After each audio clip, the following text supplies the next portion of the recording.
Hi Langley, Miss Jackson here. I'm going to be reading Chapter 5 of Cleo Edison Oliver, Playground Millionaire.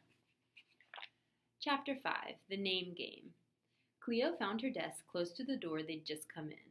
It was pulled together with 3 others, same as all the desks in the room. She checked the folded paper name tints in her group. Nuts and Nintendo. Kaylee wasn't one of her table buddies. Instead, Cleo would be sitting next to none other than Cole Lewis, Mr. BMOC, big man of the classroom.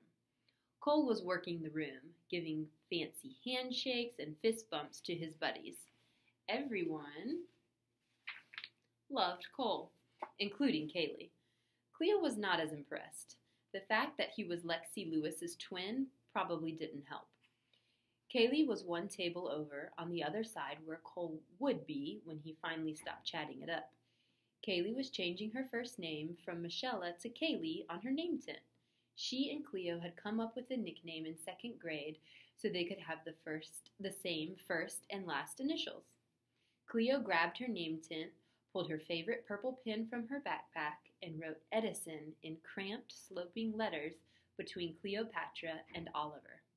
Then she added a comma and CEO to the end. Lucky Kaylee. She was sitting across from sophisticated and stylish Amélie Martinet, a girl with beautiful, long, reddish-brown hair who spoke 3 languages and whose family vacationed in faraway places like France and the Cape Verde Islands. Sitting across from Cleo was Micah Mitchell, who had a reputation for armpit farting and breaking into song at totally inappropriate times. The 4th seat belonged to Anusha Chatterjee. With that last name, you might have thought she was born to talk, like Cole Lewis apparently had been.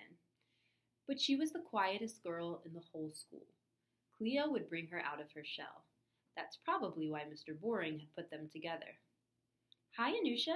Did you have a good summer? Yes. Anusha bent over to put her things in her desk, and that was the end of the conversation. Well, all worthy projects took time. Cole's rear end finally made touchdown. He reached out and nudged Cleo's arm. Hey, Cleo, what's up? Fortune Enterprises stock, she said with satisfaction. She had looked online that morning. One day soon, she would be a shareholder herself. Cole gave her a funny look. He turned to Micah. How you doing, table buddy?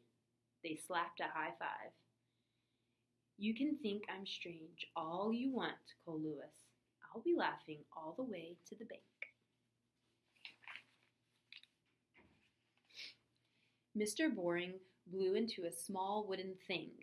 It looked like the carved handle of a crank or the top of a candlestick, but it quacked like a duck. Quack. Quack, quack. The ridiculous sound definitely got their attention. It also made everyone laugh. Cleo liked Mr. Boring already. Once everyone quieted down, Mr. Boring did not do the usual boring thing of calling roll. Instead, he announced in a TV game show voice, "It's time for the name game." Cleo felt a rush of energy. She loved games.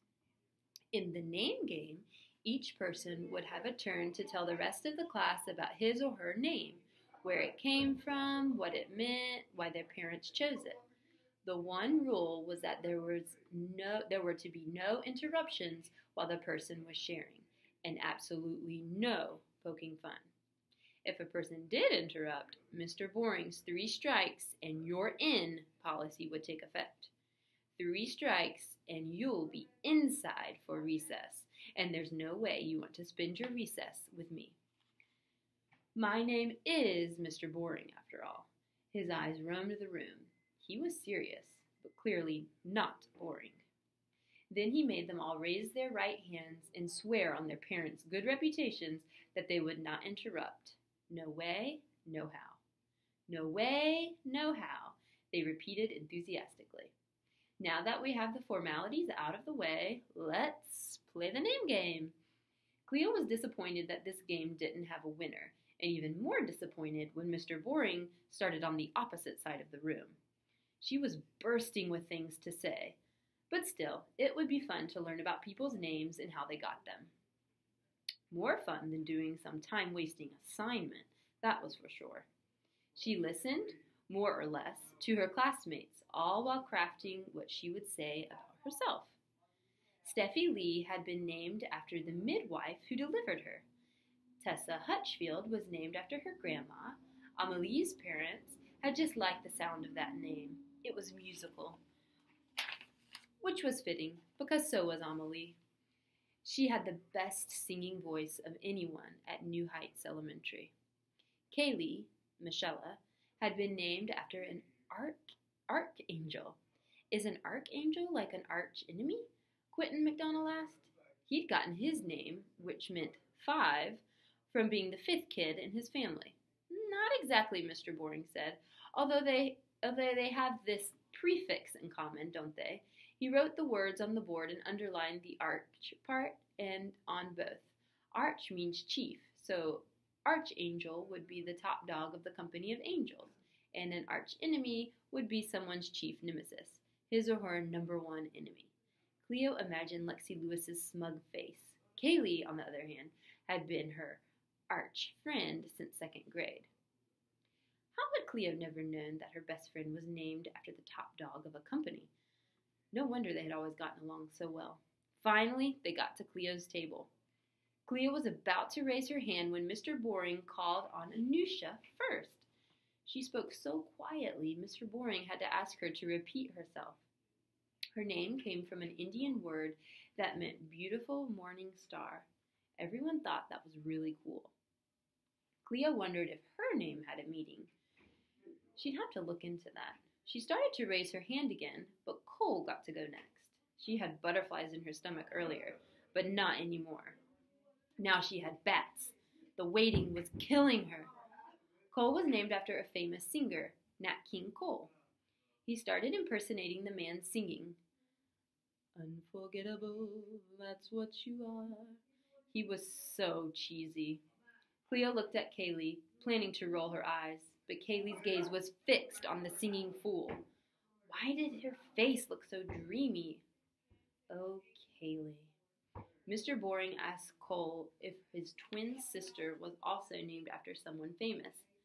She's named after a car, Cole snickered. Our mom always wanted to have a Lexus. A Lexus. Get it? Now he laughed loud, like a donkey. Maybe Cole Lewis wasn't so bad after all, if he could laugh at his sister.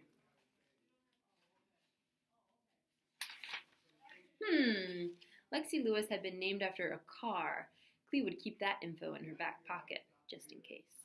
Finally, Mr. Boring called on her. And how about you, Cleopatra? She liked the way he said her name, long and drawn out, with a trill on the R, like an actor in one of those Shakespeare plays. I'm extremely curious to know how you got your intriguing name. Intriguing? He hadn't called any of the other kids' names that. Cleo's heart hammered. Her mouth went dry. She was still eager to share, but she was so crazy nervous. She realized. I got it from my birth mom, she began proudly. Your what? It was Rowdy Jimmy Ryerson. Mr. Boring made a whistling sound and held up his hand in a T. Time out, he said. Jimmy, that's strike one. Jimmy's name was the first to go on the board. Mr. Boring put a mark next to it. Please, continue. The floor's all, his eyes roamed around the room, yours. Cleo liked the sound of that. She swallowed and kept going. My birth mom is the lady who gave birth to me. She looked at Jimmy. Obviously.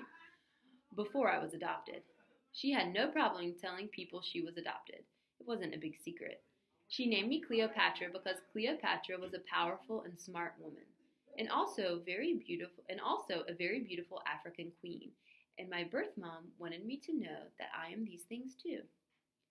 She held up her name tent and pointed to where she'd added her new middle name. My middle name is Edison, which is my mom's unmarried name. My mom, who adopted me, I mean. We are definitely related to the genius inventor and entrepreneur, Thomas Edison. But don't ask me how, because I don't remember. But you're not really related if you're adopted, are you? Jimmy blurted. Mr. Boring eyed him, and then added a second mark. Did I mention that the 3-strike program lasts all day long? There's definitely a lot of day left, Jimmy. In conclusion, Leo pressed ahead with her prepared remarks in spite of the warmth in her cheeks and the shakiness that had overcome her. My name is Cleopatra Edison Oliver, president of Cleopatra Enterprises, Inc. She ran her hand under her name tent with a flourish. But you can just call me Cleo. She folded her hands on her desk and flashed them her best CEO smile. A few kids laughed, which was fine. She had meant for her audience to be entertained. Jimmy raised his hand. Mr. Boring hesitated. Yes, Jimmy? Why did that woman want you to think you're a queen? You can't be a queen unless you're from a royal family. Cleo scowled. Now she was getting mad. In her birth mom's eyes, I'm sure Cleo will always be a queen, Mr. Boring interjected. A pain shot through her chest, as if her heart were a peeled orange and someone had stuck in their thumbs and pulled it out into sections. Mr. Boring smiled at her. A nice smile. Heat rushed to her face. Cleo blinked away the tears that had sprung into her eyes in a surprise attack. Thank you for sharing, Cleo. Micah? Cleo didn't hear anything of what Micah said. The name game had turned out to be the lame game, and a little bit the shame game. Anyway, it was a real stinker. Bye.